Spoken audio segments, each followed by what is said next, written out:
उन पर लाठीचार्ज हो रहा है और आरएसएस वीएचपी इसको बड़ा इशू बनाती है। वो तस्वीर पीछे अभी प्ले होगी। क्या कहना चाहते हैं आप आज 32 साल पुरानी इस तस्वीर पर? पुरानी बातें उखाड़ने से कुछ मिलना नहीं है, गड़े मुर्दे उठाने से कुछ मिलना नहीं है। जो संविधान का पालन करेगा, जी, संविधान को पालन करने वाले ही इस देश में पूजे जाएंगे।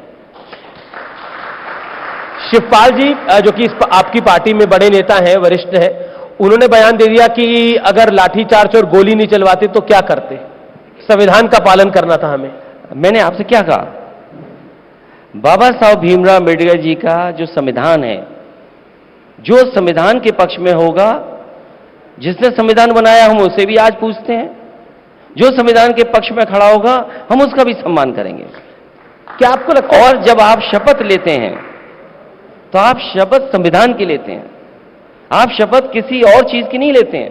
क्या आप शपथ बदल सकते हैं? मैं कहता हूं कि क्या कोई शपथ किसकी लेगा ये बदली जाएगी? हम सब जब कभी किसी पद पर पहुंचते हैं उस पद पर शपथ हम संविधान की ही लेते हैं। लेकिन एक सवाल, क्या आपको 32 साल पुरानी वाली घटना जो हुई आज की तारीख में जब राम मंदिर बन रहा है तो उसका अफसोस है आपको? बतौर आपकी सरकार थी, मतलब समाजवादी पार्टी की सरकार थी, आप मुख्यमंत्री नहीं थे। क्योंकि आप वो बात रिपीट कर रहे हैं, मैं सवाल पूछ रहा हूं। मैं आपसे एक बात और कह देता हूं जी।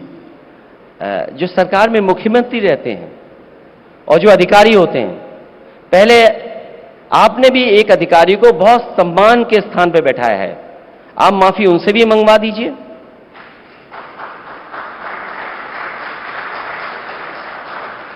पॉलिटिक्स एक परसेप्शन का बहुत बड़ा खेल है। क्या आपको लगता है ये राम मंदिर के परसेप्शन में जिस तरह से दिग्विजय सिंह का बयान आया, विपक्ष के नेताओं का बयान आया, स्वामी प्रसाद मौर्य का बयान आया, या फिर और कुछ कांग्रेस के नेताओं का, एक कर्नाटक के मंत्री हैं उनका बयान आया, उस सबका नुकसान हो रहा है आपका? क्योंकि गठबंधन है इंडिया अलायंस, इसलिए मैं सवाल पूछ रहा हूं आपको।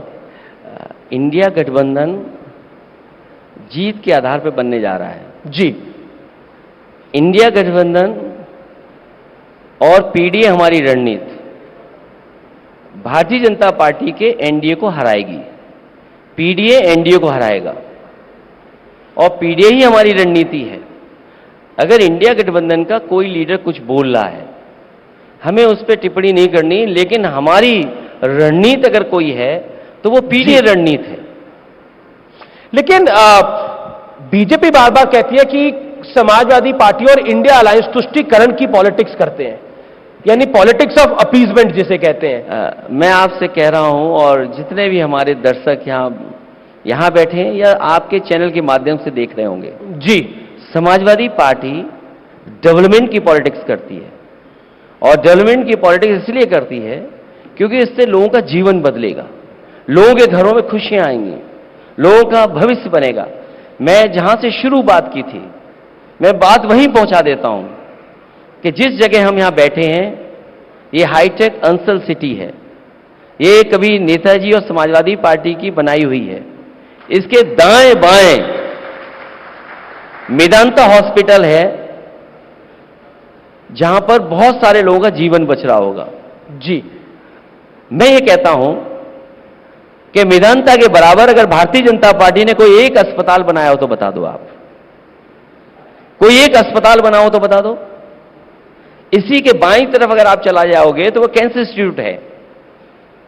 इट्स ए रिसर्च इंस्टीट्यूट जहां पर कैंसर की रिसर्च होती, इलाज होता, जो हमारा गरीब है उसको समय पर इलाज मिलता, सस्ता में इलाज मिलता, वो कैंसर इंस्टीट्यूट बनी है।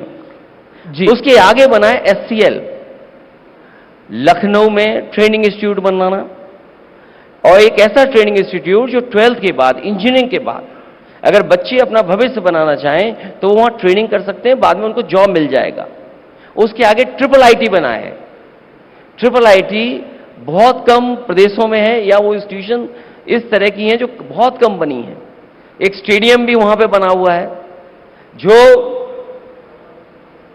देश का सबसे सुंदर स्टेडियम है, और वो एक ऐसा स्टेडियम है जहां इंडिया को जिताता है वो स्टेडियम। जी जी। आप एक सड़क पे चले जाएं बाईं तरफ, प्रोक्योरमेंट का मिल्क का प्लांट लगा है पराग का। उसके बगल में लगा है 5 lakh litre per day procurement का अमूल का प्लांट।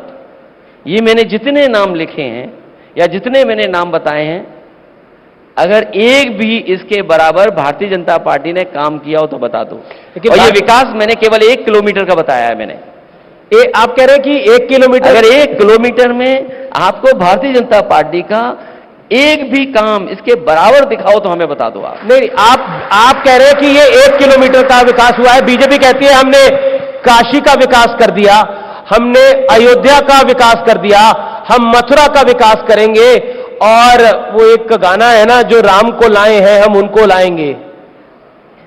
और एक गाना वो भी है। जी बताइए। सिया कह गए राम को, क्या वो गाना है बहुत पुराना? रामचंद्र कह कलयुग आएगा, रामचंद्र कह गए सिया से ऐसा कलयुग आएगा। रामचंद्र जी कह गए सिया से ऐसा कलयुग आएगा। मैं अगली लाइनें नहीं सुनाना चाहता हूं, सुना दीजिए, क्योंकि मैं गाना नहीं आता है। अच्छा, आप चलिए अब अगर वो बात आपके गाने की बात सही है तो उस गाने की भी हर बात सही है। अखिलेश जी, आप देखिए बड़े हाजिर जवाब हैं, ये मैं कहना चाहता हूं। बहुत कम नेता होते हैं जो हाजिर जवाब होते हैं, लेकिन अब गाने की बात चली है, आपको तो भगवान कृष्ण सपने में भी आए हुए हैं। 2022 के चुनाव में मैंने आपका इंटरव्यू किया था। अब मैं आपसे जानना चाहता हूं, रिसेंटली कौन से भगवान सपने में आए? प्रभु राम तो नहीं आए? देखिए, मैं आपसे कहना चाहता हूं जी, और अभी एक मैं इंग्लिश चैनल देख रहा था जी, और देश के बहुत बड़े स्वामी हैं, उन्होंने ये कहा कि कृष्ण का जो रूप है, कृष्ण की जो पॉपुलैरिटी है, उससे बहुत पीछे है भगवान श्री राम। और मैं आपको बता दूं, मैं भगवान श्री राम में भी कृष्ण देखता हूं और भगवान श्री कृष्ण में भी राम देखता हूं। अगर आपको फर्क नजर आता हो तो बता दो आप। तो ये जो आप तर्क देते हैं जी, ये तर्क कहीं स्टैंड नहीं करता है। हम पॉलिटिकल लोग हैं, हमें जनता चुन करके भेजती है। हमारी जिम्मेदारी है कि वो काम करें जिससे लोगों का जीवन बदले। आप संस्कृति को नष्ट करके नई संस्कृति बना रहे हैं। मैं उस बहस में नहीं जाना चाहता हूं। आप काशी के लोगों से पूछो कि जो हमारे पौराणिक और न जाने कितने सदियों पुराने मंदिरों को तोड़ दिया गया, क्या हम उनका संरक्षण नहीं कर सकते थे? क्या हम उस संस्कृति का संवर्धन नहीं कर सकते थे? और यही है, क्या और शहरों में नहीं हुआ? तो हमारी जिम्मेदारी ये बनती है कि जो हमारी पुरानी पीढ़ी ने संस्कृति दी है, उस संस्कृति को हम कैसे आगे लेकर के जाएं। क्या उस पर रिपोर्ट्स नहीं है? इसलिए उस बहस में मैं नहीं जाना चाहता हूं। हमारी जिम्मेदारी है लोगों का जीवन बदले। जो बात मैंने पहले कही आपसे कि अगर 1 किलोमीटर में कहीं विकास बीजेपी का दिखाई दे रहा हो तो बता दो आप। और फिर देश में जी एक्सप्रेसवे बन रहे हैं। मैं देखता हूं कि गारंटी हर चीज की दी जा रही है।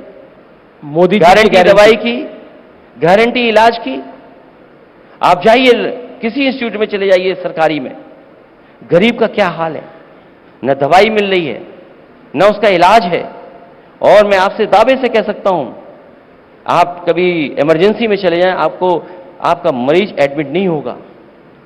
लाखों लाख लोग भटकते हैं हर दिन, उन्हें सही इलाज मिल जाए। फिर किस बात की आप गारंटी दे रहे हैं? आपने कहा जी कि निवेश आएगा उत्तर प्रदेश में। ये तो एक टेंट